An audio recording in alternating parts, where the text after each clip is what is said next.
Okay.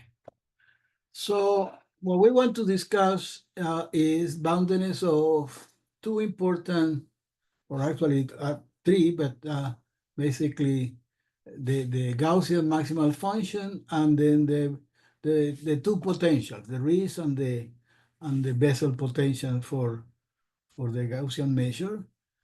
And but we are not we want to prove continuity not in the standard LP space with respect to the Lebesgue measure, with respect to the Gaussian measure, but what is the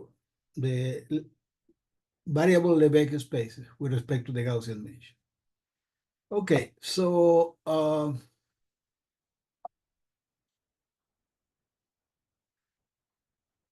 so in the last 30 years, there have been a lot of activity in the classical harmonic analysis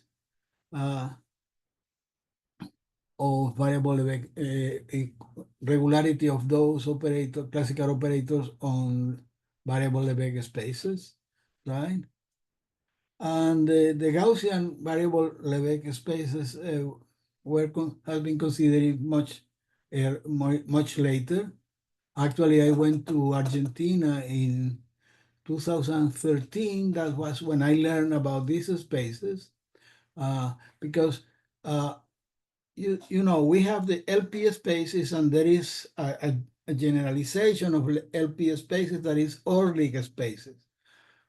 And for a long time, people try to get results, generalize the classical result to Orlik spaces, but not much advance were done in general for Orlik spaces.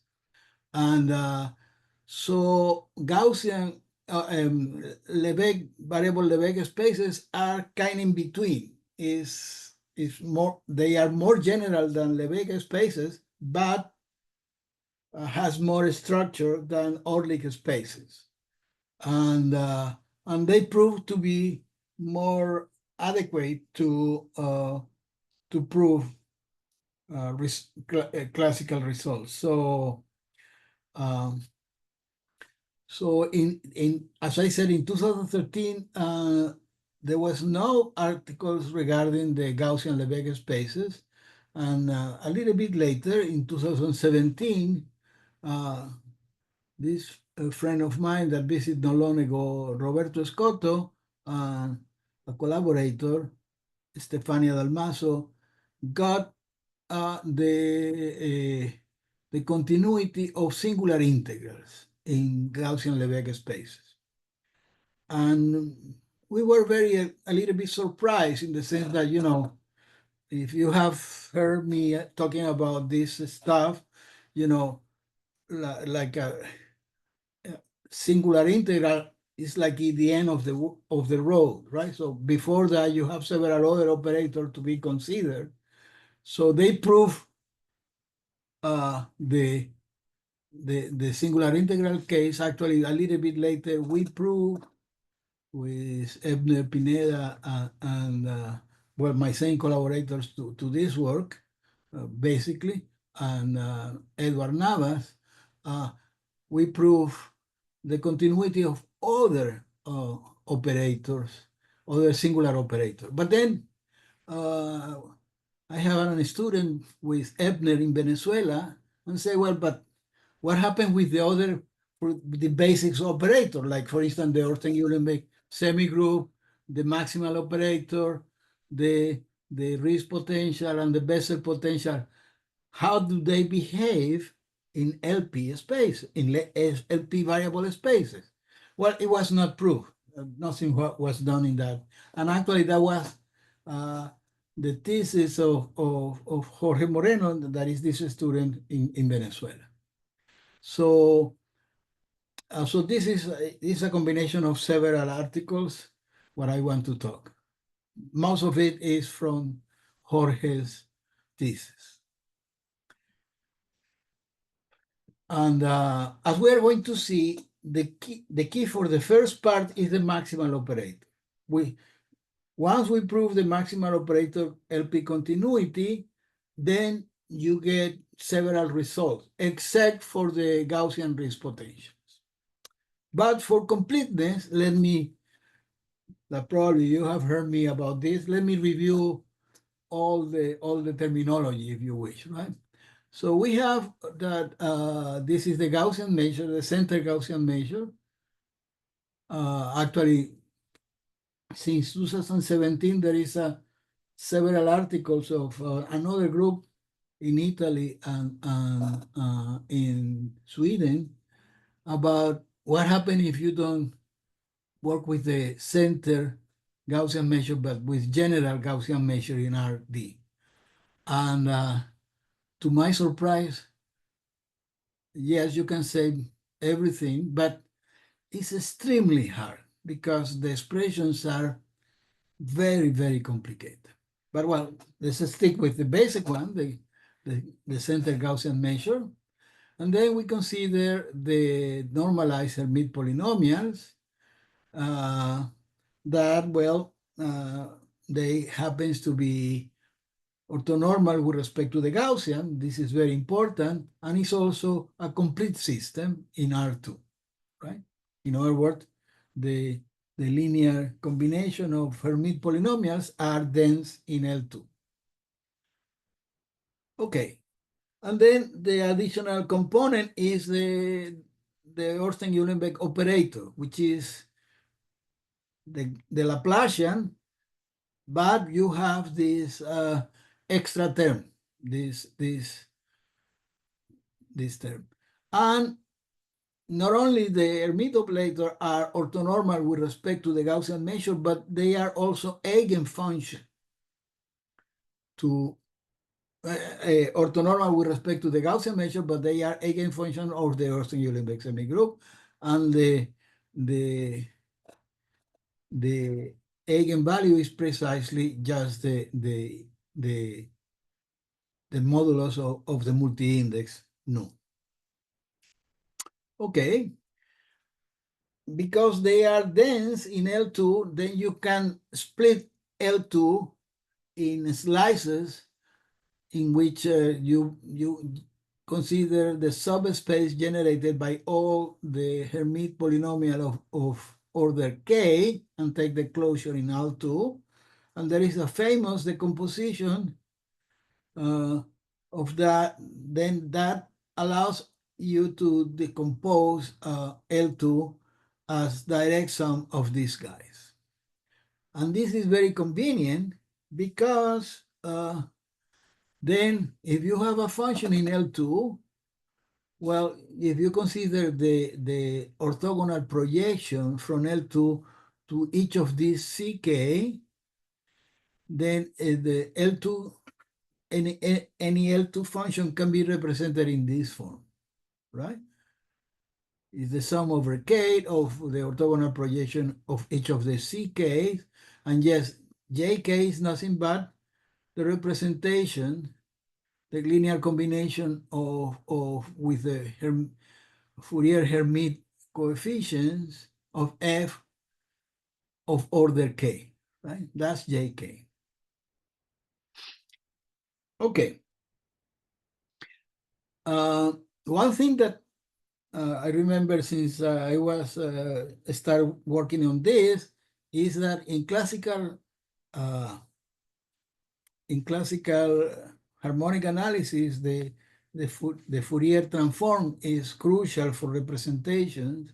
And for a long time, we were looking for an alternative for the Fourier representation, and we had it in front of us.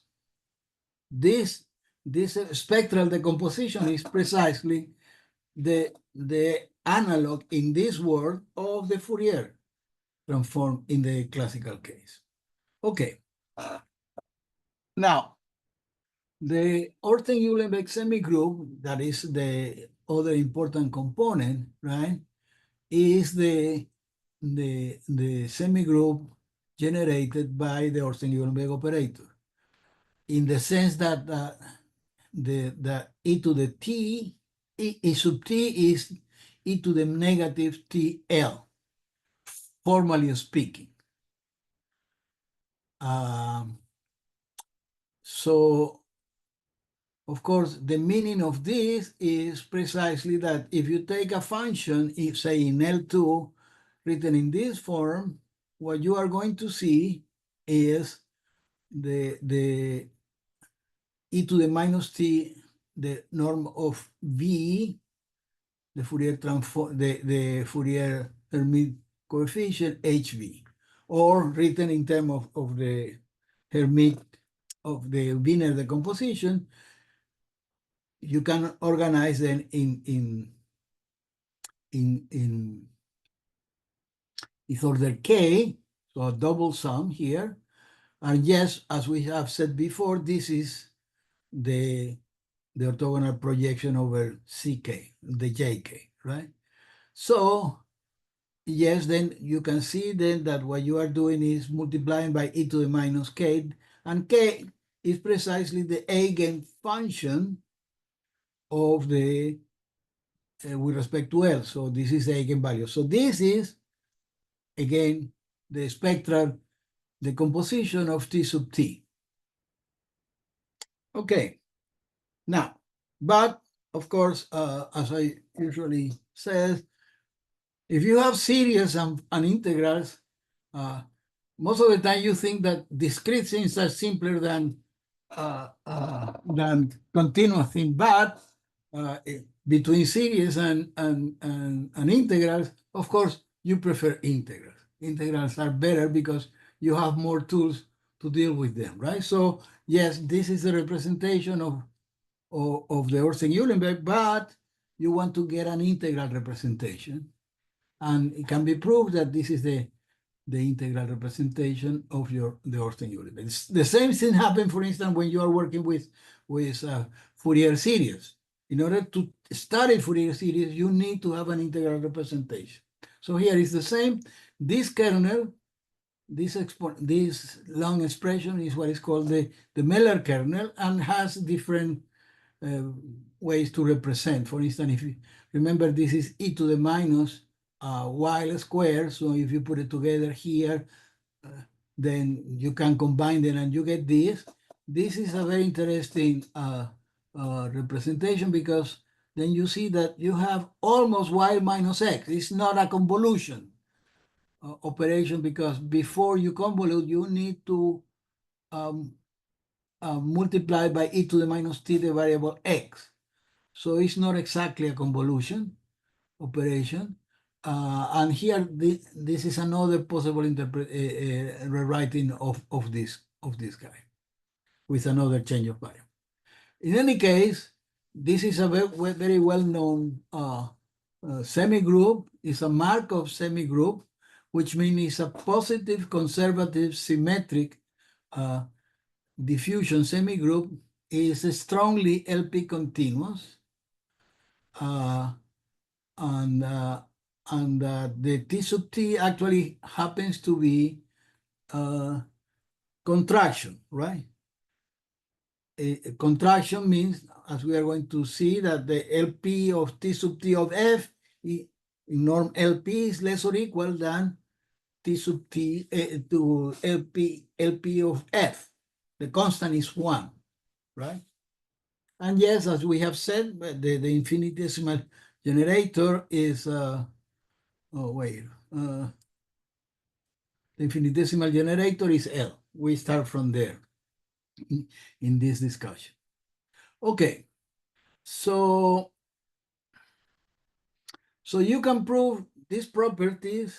You can prove these properties from the general theory of Markov semigroup or by hand, right?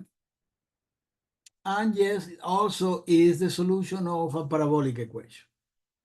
Okay. So as I said, the Orsen-Uhlenbeck is a contraction semigroup, but also is more than that, is hypercontractive. Oh my God. Hypercontractive means that instead of just P here, you have QT. The index here depending of the T, and here is the explicit formula. And yes, this is bigger than P, strictly bigger than P.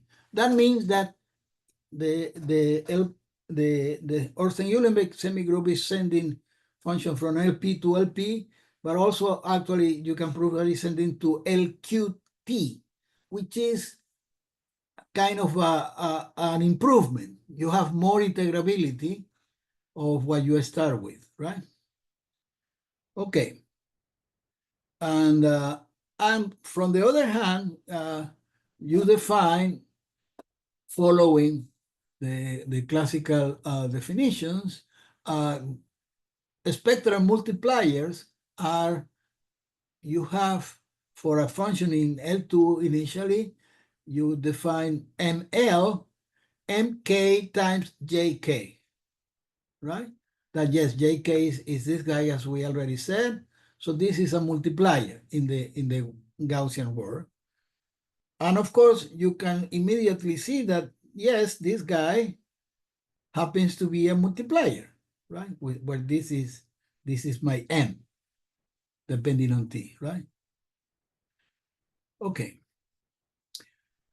So there is a famous result by Paul André Meyer that says that what are the conditions for MK? Because of course, if you are working just in L2, the only thing that you need to ask is that this guy is bounded. But if you are working in LP, well, then you need to have some condition, and the Paul André Meyer theorem gives the condition for MK, and this is the theorem. If MK is h of 1 over k to the alpha, where alpha is positive, k you don't need to start from zero, but most of the time you do, but starting at certain m0, and h is holomorphic in a neighborhood of the origin, you can prove that the multiplier can be extended to a LP to LP multiplier, right? So this is a very interesting result. Is independent on dimension, and in the theory, every whenever you have a multiplier operator ML, and the ML can be considered, can be written in this form with H holomorphic, you are going to say that the operator that you have is a Meyer multiplier. By the way, I mentioned that the Ornstein-Uhlenbeck is a multiplier, but it's not a Meyer multiplier because it's different. Okay. The other interesting thing about the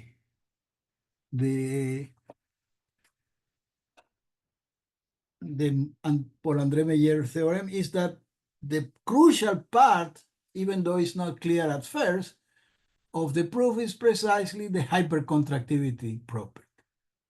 So it's because you combine the hypercontractivity property, because, well, I didn't mention that, but because of the hypercontractivity property, where are we? Oh my God.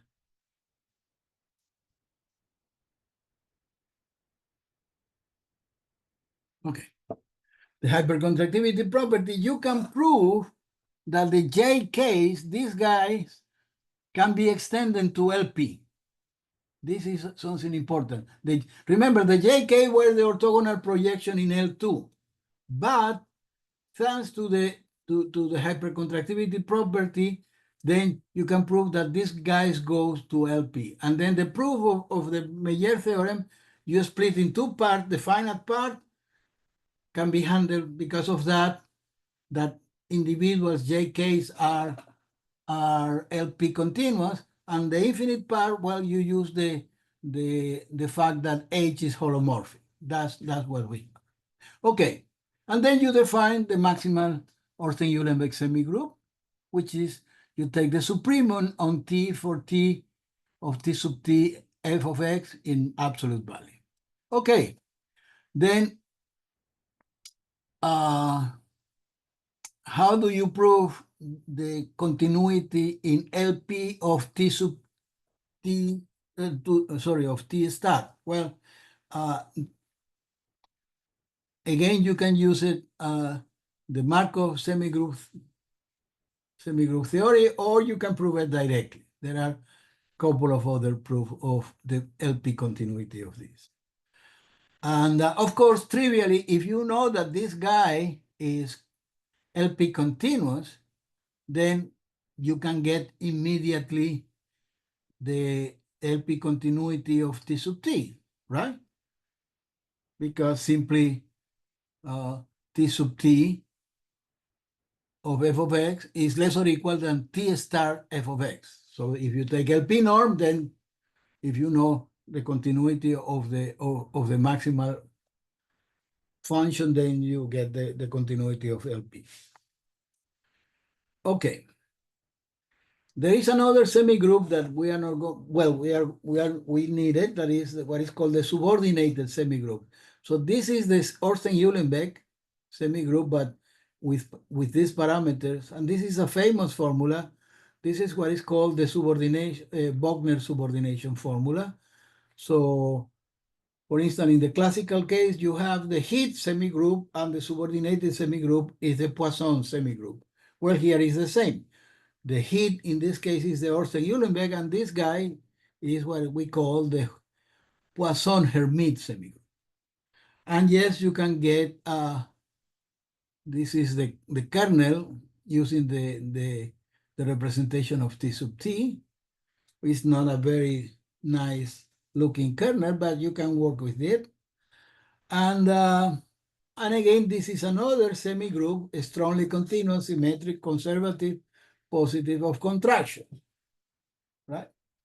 And the beauty of this is that this formula is in somehow you are taking the square root. The semigroup, the infinitesimal generator of the Orton-Uhlenbeck is negative L, but for this guy is negative L, square root of negative L. And yes, you have the maximal function for the Poisson-Hermite. Okay. Now, then let's introduce the other two. The Gaussian Bessel potential, you consider I plus a negative square root of L to the negative power. Remember, L is a differential operator, so this inverse, in a way, is an integral operator. But here we have the advantage that we know we have the Hermite polynomial. Well, I wrote it here. I should have written with the normalized. I did it without the normalized, but it's the same. The action, this is reflected here, right? This is what you see of the action of the Bessel potentials or over the Hermite polynomials. And then, yes, you can get again an integral representation of the Bessel potentials. And in this case, you see that this expression here is exactly a particular case of a multiplier or Polandre-Meyer multiplier. You only need to take the function h is 1 over 1 plus x square root of x, which is, yes, is holomorphic at the origin. Okay, and then finally, oh, here is a typo. See that here we got the identity plus the square root of negative L. But here we take, this should be capital L, is the Orton-Uhlenbeck semigroup, minus L and negative power. Again, this is an integral operator. But this is a little bit problematic in the sense that in all the eigenvalues of the Orton-Uhlenbeck semigroup, the first eigenvalue is 0, right? So so when you see this is the action, that means this in the action of the Hermite polynomial, but this is not defined for the Hermite polynomial of degree 0, right? There you define it as 0. But that means that you are not really, for this guy, you are not really working in the whole space, but you have to take away the constant. That's why this is the orthogonal projection. This is on the complement of J0, right? Because you have to stay away from there. And this fact give you that you have an integral representation, but then you have to take away the constants here. See that the difference between this and the Bessel is that here the semigroup there is not any difference. Here you have a difference, right? And this is important for what we are going to discuss. Okay, so again, the risk potentials are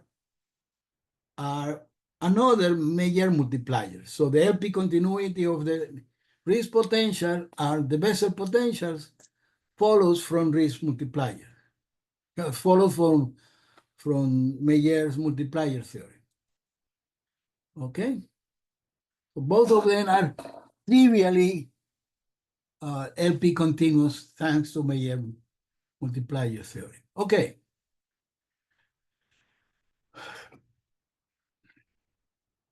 Okay, and here this is for what we need later to study carefully. The kernel of the risk potential is like this, and you have this extra term subtracting is reflection of this guy here. Okay. Okay, so we are done with LP and the basic operator. So the question is, well, what can you say about these operators in LP variable, right? Well, let me I will not be that technical because, of course, what you want theoretically is that instead of P, raising to the power P and taking the Pth root outside of the integral, you want to put a function of P is a function now, right? Of course, you cannot define the function. You can take the integral and elevate to a function, but there is the problem of the root of the P root outside. You cannot do that formally. And the other thing that you should expect is that, of course, in order to actually be able to get results, you need to impose certain regularity for the functions. So we are going to call P any function from Rd to 1 infinity, including 1 and including infinity. And these are the exponent functions. So, and then we take the essential infimum and the essential supremum, right? Because sometimes they may be finite, they may not be finite, but these are like the boundaries or better say the range of your function P. And then, yes, you need to add certain regularity of the P, right? So a function alpha, well, I should have put P instead of alpha. We ask this condition that is log-Holder continuous, and this is also called this is log-Holder continuous at infinity. So you need both conditions for the classical case, right? For the classical case. Okay? And then once you have that regularity, and this is actually techniques from the if you have seen once Orlick's spaces, this is the way that you proceed with Orlick's spaces. You consider the P to the X here, except when the P of x is infinity. So you integrate where this makes sense, and then you take the L infinity norm on the place in which this guy may be infinity. That's what is called the modular. And using the modular, right? Using the modular, you define the LP under this condition, right? And this condition is what is used in Orlik space. This is the way that you define norm in Orlik space. That is called the Luxembourg norm in Orlik space. So here we are purely using Orlik space notions, right? But the fact is that yes, the modular is the key, but to avoid the problem of the root, the 1 over p variable, is that you need to take this detour. Okay. So in the case of the classical case, that was done in the early 2000s, and there is a famous book by Cruz Uribe and Fiorencia, and then you can prove the maximal Hardy-Littlewood, all the classical operators, the Calderon-Sigmund type, all of them are LP variables. In the case of the Gauss, and this is in the case of the Gaussian, actually one of the important innovations that Roberto Scotto and Stefania Dalmaso introduced was for Gaussian Lebesgue spaces, you need an additional condition on top of the classical conditions. Those are this condition. And this, in somehow, remember, the Gaussian is really concentrated around the origin. So this condition help you to deal with that. Okay. So Jorge Moreno, in his doctoral dissertation, proved that if you have the classical condition plus this condition of Scotto and Dalmaso, you can prove that the maximal operator is less or equal than C times the norm. So you prove LP continuity here. This is the good news. And yes, since you have the integral representation of the Poisson-Hermite in this way, well, if you take here the LP variable, then you can prove that this guy is also LP variable continuous. So as a corollary, you get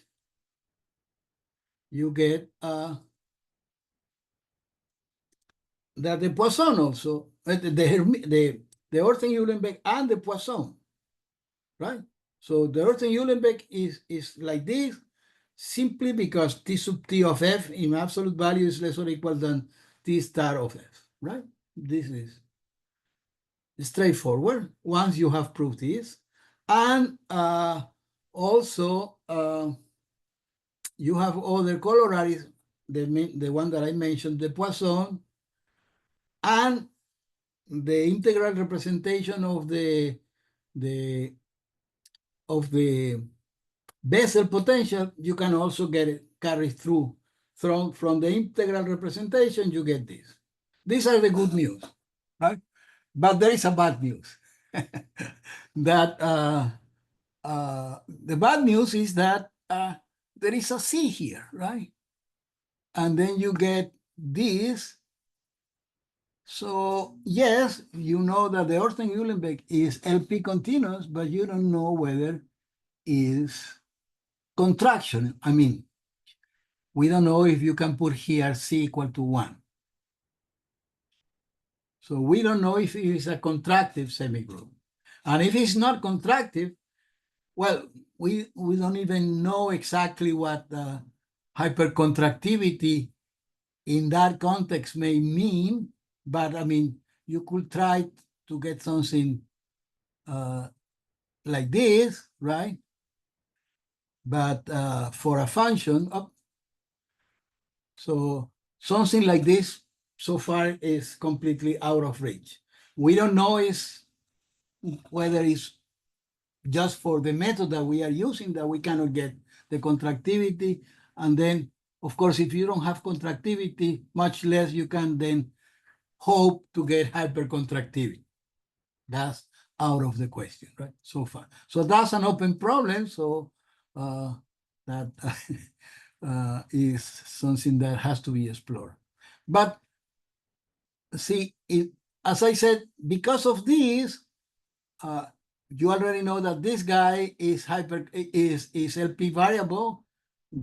So with this representation, you immediately get that this guy is LP variable continuous. But, and here is a big but, is that the kernel of this guy is not positive.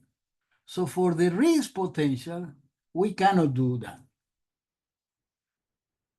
For the Riesz potentials, it's not immediate, it is for the Poisson or for the Bessel potential, right? And yes, in this case, there is no hypercontractivity, there is no hope for there is no hope for an analog of Meyer multiplier, because as I said before, Meyer multiplier, the main tool is hypercontractivity. So, but in any case, well, we have everything but the Riesz. Okay, everything but the Riesz. Okay, so this was the doctoral dissertation, as I said, of Jorge Moreno. He is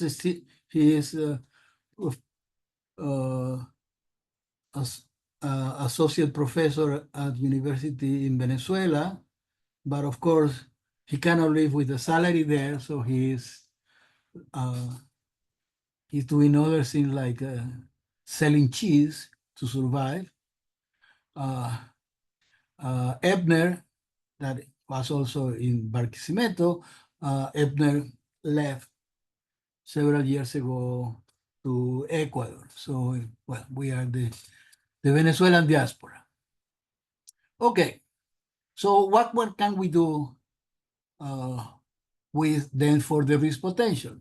We cannot use just taking absolute value inside, because that doesn't work, and we cannot use Meyer's multipliers because that's completely out of reach.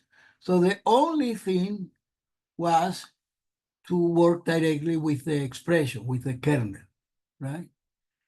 As a friend of mine used to say, the macho way. You go directly and work with the kernel. Okay, so this is the result. We got it, which in a way is surprising, because remember I mentioned that Roberto and Stefania and Ebner and Edward and myself got the singular integrals case. And the Riesz potential, the derivatives of Riesz potential is the way that you represent the singular integral.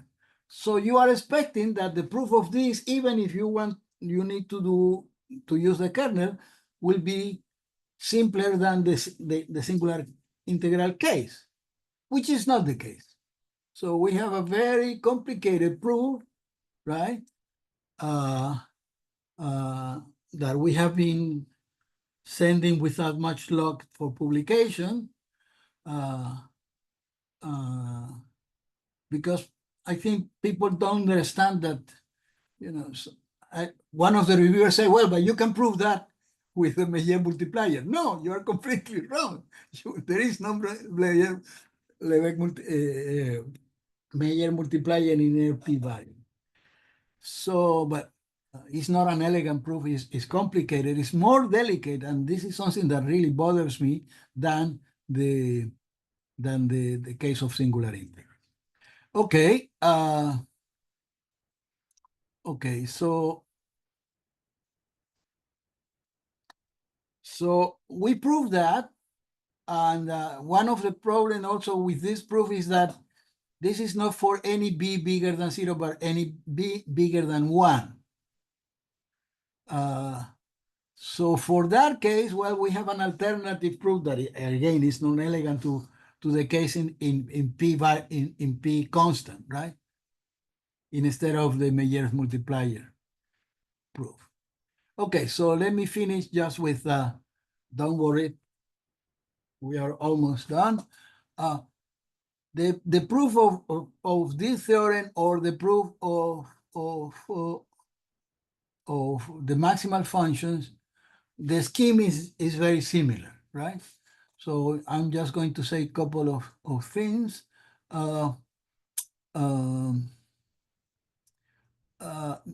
You split in two parts, and this is a technique that has evolved and now is very well established. One part, you split the operator in what is called the local and the global parts. The local part means you take balls that are called admissible or hyperbolic balls. So this ball has a very tight control of the radius. And it can be proved that if you are living in a ball like this, the Gaussian measure there is essentially constant. So in that case, you can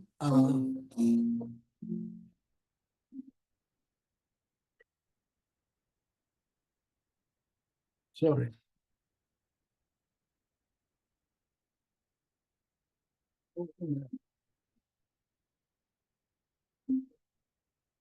Sorry.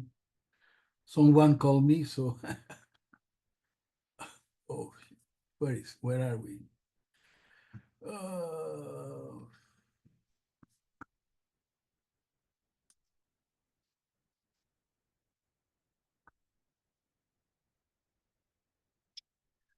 No. Oh my God.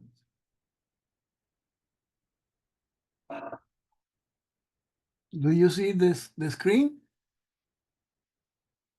still? Yes. But now I don't see it. Oh, where is it? Oof.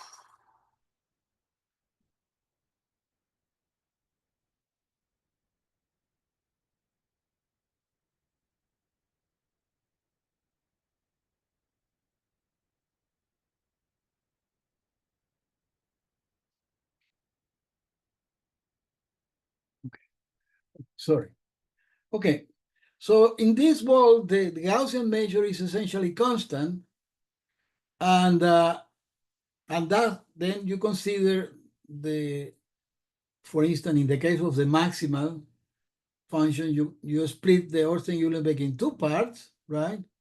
This guy is integrating only on an unmissable ball. But here, then what you see here, which is something that has been well understood a long time ago, is in that part, what you see is essentially a classical operator, right? You get, for this case, you get the maximal function essentially of the heat semigroup.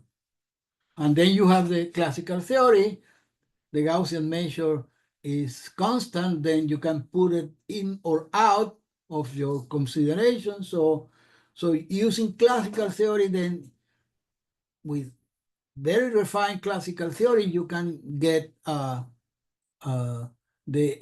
continuity for this guy. And then you have outside of those balls, that's the global part.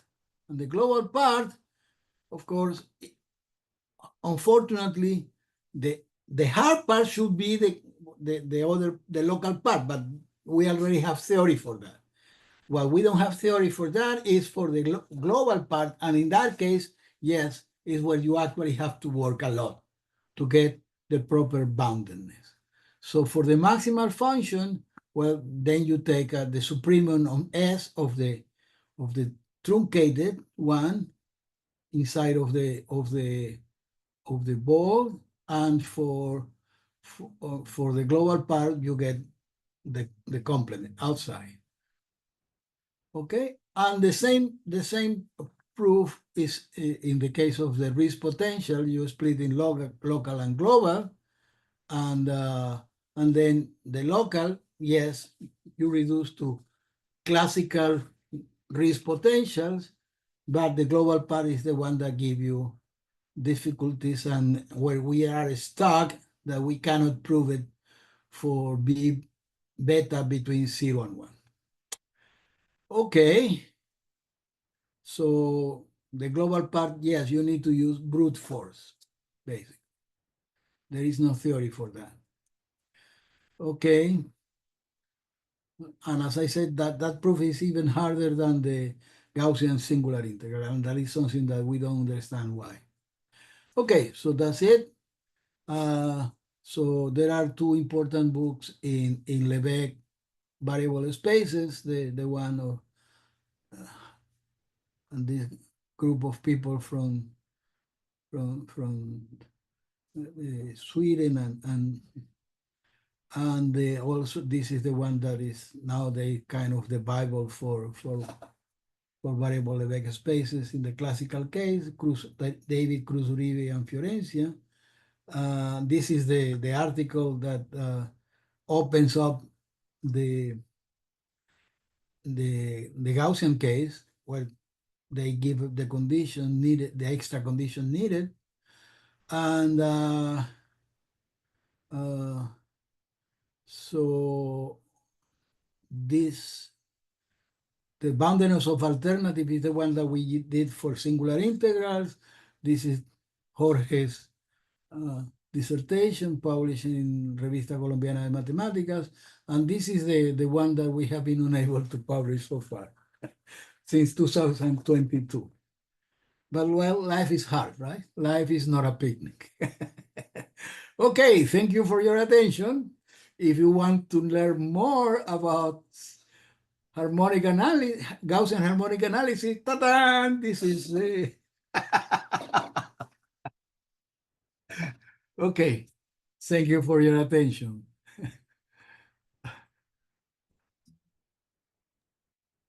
Thank you. Okay, so any question or comment? Just one quick question. So, in the rich potential, Right. so when beta is between 0 and 1, Yes. you said you cannot prove that the contractivity, in other words, it's The boundedness, yeah. the C, right? It's not bounded by C. Or is that? Yeah, we don't know. In that case, there is an estimate that we have been actually the last rejection. The reviewer says, well, you should really try to complete that case, but I mean, it's a problem of the technique probably, but we haven't.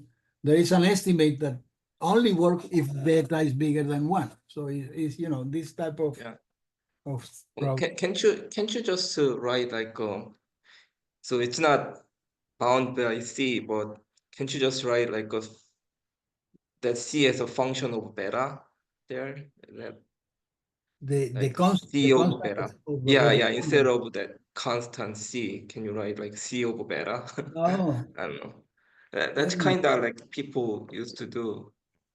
yeah. If they cannot bound the global, the universal constant. We haven't tried that, but probably that could give you some light about that. Yes. No, we Yeah. haven't, but that's a good idea.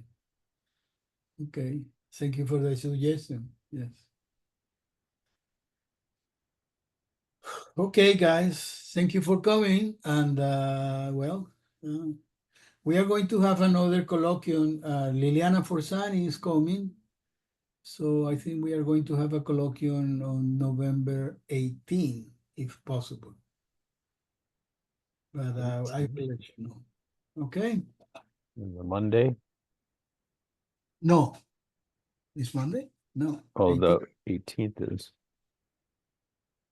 maybe the 15th.